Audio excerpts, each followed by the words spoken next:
Being an Irish American has benefits. Among them is the appreciation of life. God and life has been awfully good to me. Episode 130, Irish Songs and the Galway Shawl and the rest of the story. The Galway Shawl. The story of the Galway Shawl begins in ancient Babylon with the creation of the curved teardrop / pine cone fabric design, often referred to as buta, spelled B-U-T-A. There is also a kind of mystery and a poetry surrounding these late 19th century shawls. Galway Shawl stories are full of love, emotion, history, and music.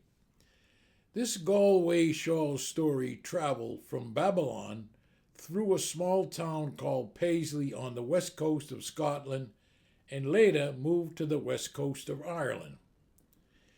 Growing up at the Murphys meant that at our many family parties, every kid was expected to sing a particular Irish song such as Bully Vogue, Red is the Rose, Black Velvet Band, The Bard of Armagh, etc. My song was Kevin Barry, which I liked and which I think is the best rebel song. Paul Harvey, a well-known radio journalist, used And Now You Know the Rest of the Story to end his 1970s show.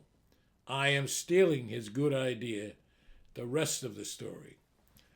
On a family vacation in Ireland some 40 years ago, the Murphys visited Galway, and in particular, Connemara.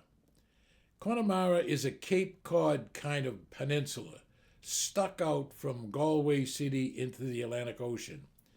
It is one of the most beautiful parts of Ireland. We, my kids and my wife and I, absolutely loved it. In a little pub named O'Dowd's on the north side of Connemara, next to the ocean, we had a unique adventure. It was a perfect rendering of what we would think is an Irish pub, with the owner, O'Dowd, welcoming and feeding us, and me hobnobbing with the locals and drinking too many Smithwicks at the bar. While we enjoyed the whole aura, to complete the wonder, in came a group of 4 visiting Germans into the pub and set up in a corner and began to play traditional Irish music and sing with Prussian accents. They played for an hour or so and then left. Bizarre, but wonderful. While researching this Irish Songs episode, I discovered that no Galway shawls were woven in Connemara or in County Galway.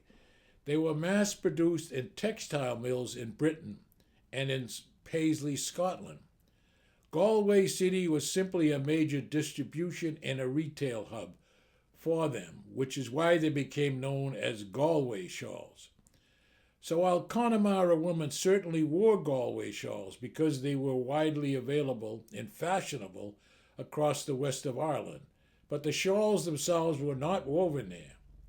The hand-weaving tradition in Connemara was for tweeds, blankets, creosote, and flannel, not the ornate Paisley shawls that carry Galway's name. The Galway shawl had a fur or a velvet effect called a nap.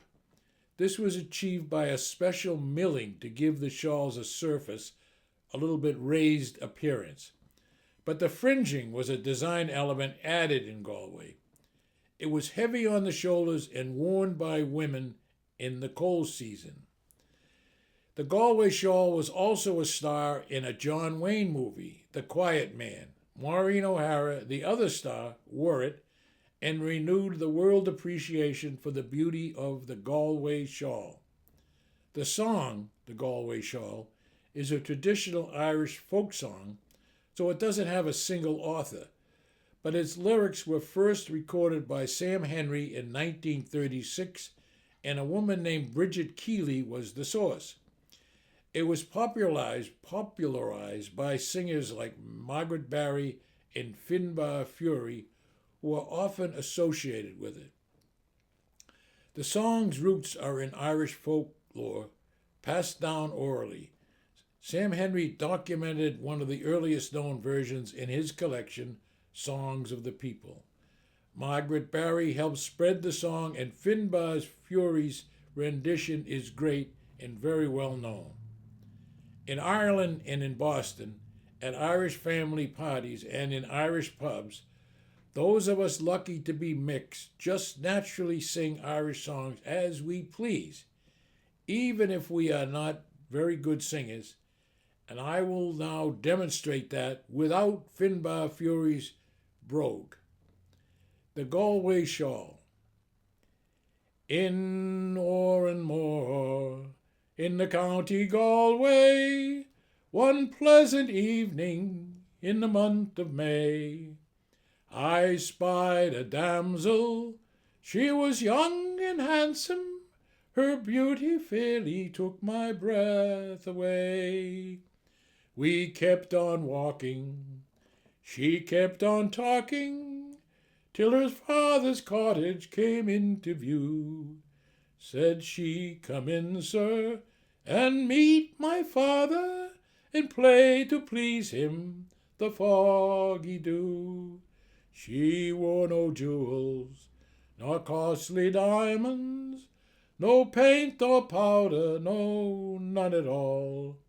But she wore a bonnet with a ribbon on it, and round her shoulders was a Galway shawl.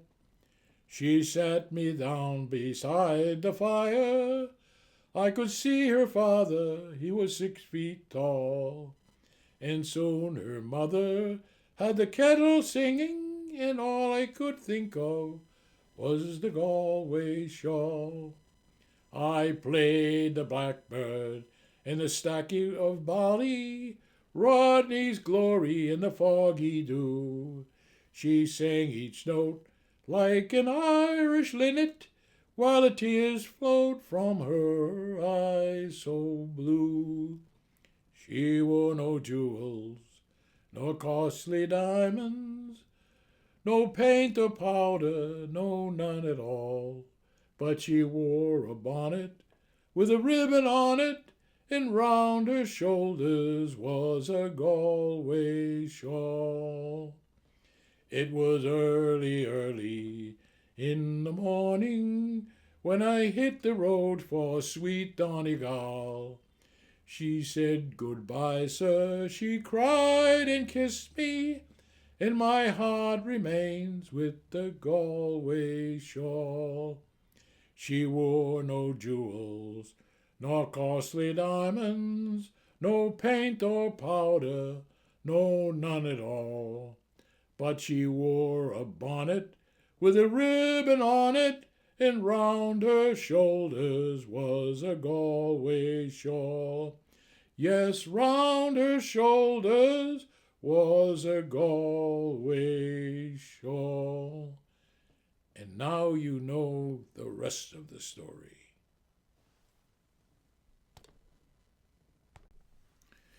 This is Rod Murphy. Thank you for viewing or listening to my YouTube and podcast episodes. I really appreciate it. If you enjoy them, please hit the subscribe button. It does not cost you anything, and it helps me to grow my audience. Again, my thanks.